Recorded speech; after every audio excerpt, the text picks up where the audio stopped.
Hi all welcome to new year mini vlog. ನಾವು ಈ ಸಲ ಬ್ಯಾಂಗ್ಳೂರಲ್ಲಿ ನ್ಯೂ ಇಯರ್ ಸೆಲೆಬ್ರೇಟ್ ಮಾಡಲಿಲ್ಲ. ಊರಿಗೆ ಹೋಗೋಣ ಅಂತ ಅಂದ್ಬಿಟ್ಟು ಊರಿಗೆ ಹೋಗ್ತಿದ್ವಿ. ಏಕೆ ಅಂತಂದರೆ ನಮ್ಮ ತಾತಂಗೆ ಹುಷಾರಿರಲಿಲ್ಲ, ಅವ್ರನ್ನ ನೋಡಬೇಕಿತ್ತು. ಅದಕ್ಕೋಸ್ಕರ ಊರಿಗೆ ಹೋಗೋಣ ಅಂತ ಊರಿಗೆ ಹೊರಟ್ವಿ.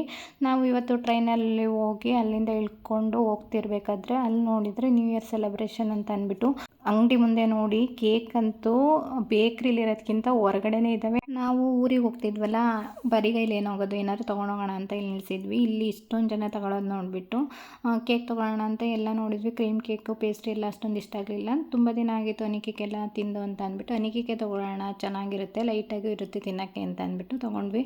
ಅಲ್ಲಿಂದ ಆಟೋ ಹತ್ಕೊಂಡು ನಾವು 1 kg ಕೇಕ್ ತೊಗೊಂಡು ಊರ ಕಡೆ ಹೊರಟು ಊರಿಗೆ ಬಂದ್ವಿ.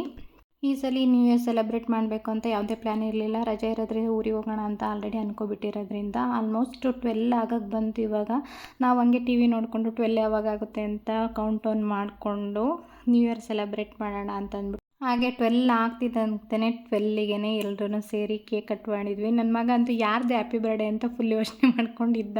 ನನ್ನ ವಿಡಿಯೋ ನೋಡ್ತಿರೋ ಎಲ್ರಿಗೂ ಹೊಸ ವರ್ಷದ ಆರ್ಥಿಕ ಶುಭಾಶಯಗಳು. 2026 ಬಂದೇ ಬಿಡ್ತು. ಈ ಹೊಸ ಯೋಜನೆಗಳನ್ನ ಮಾಡ್ಕೋಬೇಕು. ಹೊಸ ವರ್ಷ ಅಂತಂದರೆ ಬರೀ ಕ್ಯಾಲೆಂಡರ್ ಅಷ್ಟೇ ಚೇಂಜ್ ಆಗೋದಲ್ಲ, ನಮ್ಮ ಜೀವನದಲ್ಲಿ ಏನಾದರೂ ಚೇಂಜ್ ಮಾಡ್ಕೋಬೇಕು ಅಂತ ನಾನು ಅನ್ಕೋತೀನಿ ಮತ್ತು ನಿಮ್ಗೂ ಸಜೆಸ್ಟ್ ಮಾಡ್ತೀನಿ.